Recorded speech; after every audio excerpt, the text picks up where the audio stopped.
This week, what I'd like to talk about is those invisible cloaks that we hide behind. Our nature is wholeness, completeness, and perfection, and yet we hide behind these invisible cloaks, those things that we don't want other people to know about us, those things that we really don't even like looking at sometimes about ourselves. So the question this week is this: what is the one choice I can make today to coax the invisible to become visible? What is the one choice I can make today to coax the invisible to become visible? So what are you hiding in your life? We are emphasizing this week noticing being right where we are, and yet taking that challenge to look at our mental models and see what are we really believing about ourselves or about other people. So if you don't understand what a mental model is, this is a slight definition of it. It's like a lens that we look through. It's the way we see things. And mental models color the way we believe. And they're actually bigger than our beliefs because they give us a context in which we live. And sometimes we're so familiar with our mental models that we aren't even aware that we're using them because they're so habitual. And that's what makes them so powerful, because they've become habits in our life. So a few examples of mental models might be, when I was growing up, I thought that every family in my neighborhood and every family of the kids in my school, that they went home to a very loving and kind household. I was quite old by the time I realized that that wasn't the way everybody's life was. I didn't understand that one of the reasons that people really loved coming to our house was because it was just filled with love all the time. There really wasn't anything else going on there. Another mental model is teachers often believe that it's okay that they're underpaid because they're shaping kids' minds. And so they believe that because they have this altruistic view of they're getting to shape the minds of kids, their mental model is it's okay that their salary doesn't match the job of them actually shaping our children's minds.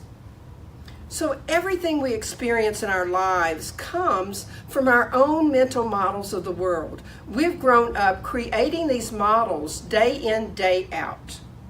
And so sometimes we need to change them, and that's really tricky.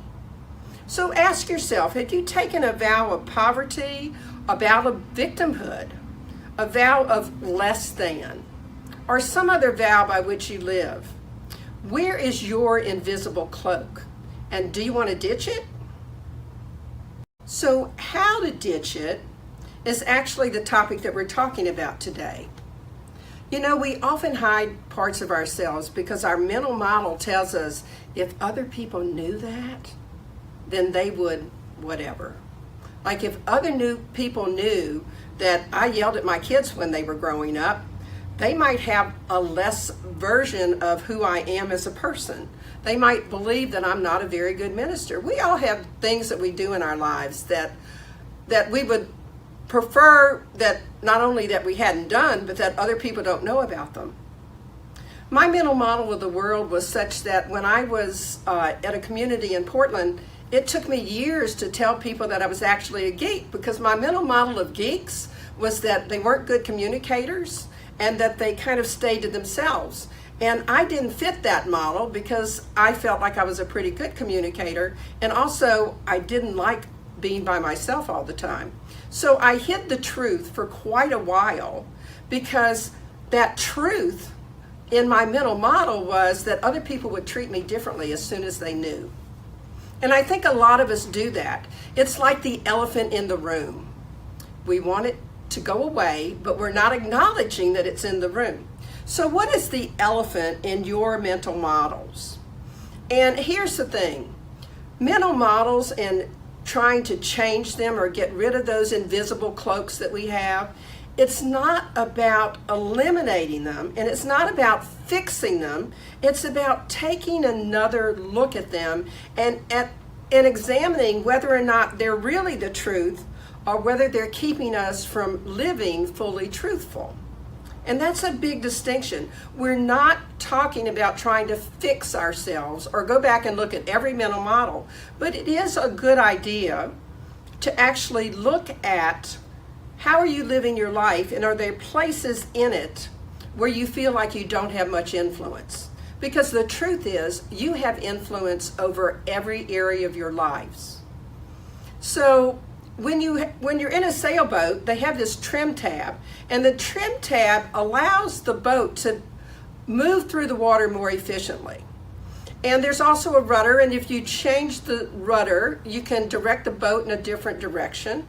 And so looking at our mental models is about making those tiny little changes that might help us live our lives more fully and certainly live them more openly. I know that in Harry Potter, there was a lot of times that he would put a cloak over himself and you couldn't see him. He could move about unseen. Those are the things that we want to examine. Where do we put a cloak over some part of us because we don't want other people to see it? So Ernest Holmes in The Invisible Power says, there is a difference whether you believe in actual limitation or merely in a restricted form of freedom. If limitation were a thing in itself, you could not change it.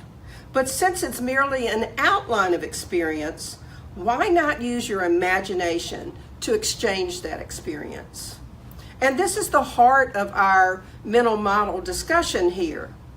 You are infused with this imagination within you. It's part of one of your God qualities. And we can use that imagination to change our experience, to actually look at our limitations in a different way.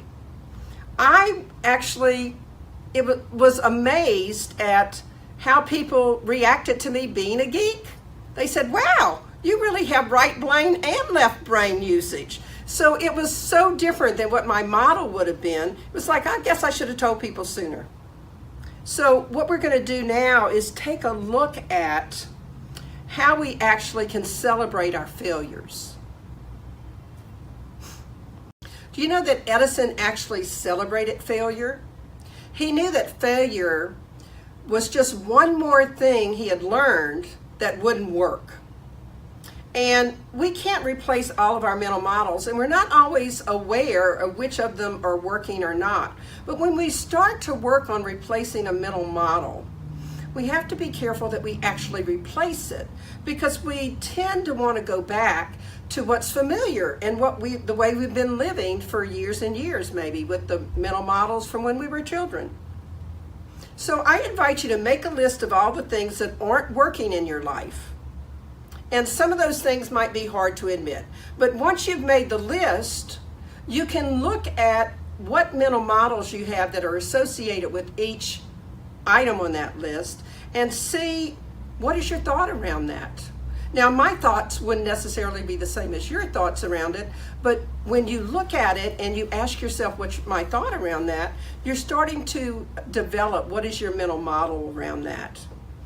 I might not react in the same way that you would, but where we look at things and where we inform ourselves about things by our mental models is where our thoughts take us. So if we're living in a world where we feel like a victim, maybe it's time we start looking at, why am I acting as a victim? I have an inseparable power within me. Why am I playing the victim? Or if you're looking at lack of self-esteem, ask yourself, what is it that I don't like about myself? Or what is it that I'm telling myself about myself that's not true? We all have to know what the science of mind tells us, that when we stand in the light, we cast a shadow across the pathway of our own experience. So what we want to do is step out of the light of the divine and notice, let it shine on that shadow of our own experience.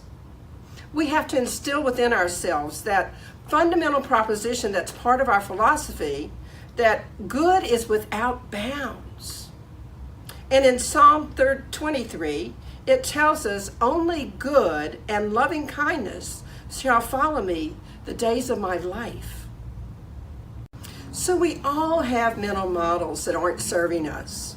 Those invisible cloaks that we wear that hide parts of ourselves. And we pretend to love that part of ourselves, but we don't really.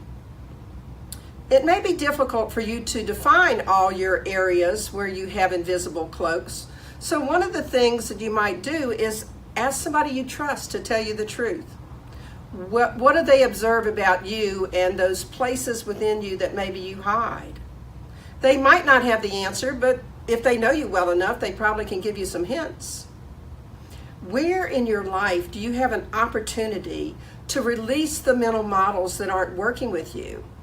And one of the ways that we release them is we make friends with them, and we notice what it is that they had good for us in our lives, because we wouldn't stick with it if it wasn't at least serving us in some small way. So in order to remove those invisible cloaks, we have to see where the good was in the mental model that we were using, and then hang on to that part and get rid of the part that's not serving us. So your challenge this week is this. Go into your heart and ask your spirit to pick a cloak for you to throw away. Your heart will tell you one that is going to be reasonable for you to start with. Be careful, because remember, if we throw that mental model away, we're going to go pick it back up if we don't replace it with something else. So look at what you need to do in order to replace it with a functional mental model, and then make that a daily practice. Be aware of using that mental model throughout the next week or the next month, because it's really going to serve you. There's a quote that I want to read. We say that the mountains show forth the glory of God, but it isn't that way. The mountains are the glory of God, in the same sense that Einstein's second equation tells us that energy and mass are equal, identical, and interchangeable. This equation is fundamental to our philosophy. For Einstein isn't saying that energy energizes mass. That's exactly what he isn't saying. He's not saying that it flows through and influences and controls mass. He says energy is mass. Mind and matter are the same thing. Get your thoughts to be congruent with your heart and what you know is that mental model that's going to serve you, and you'll be able to keep it.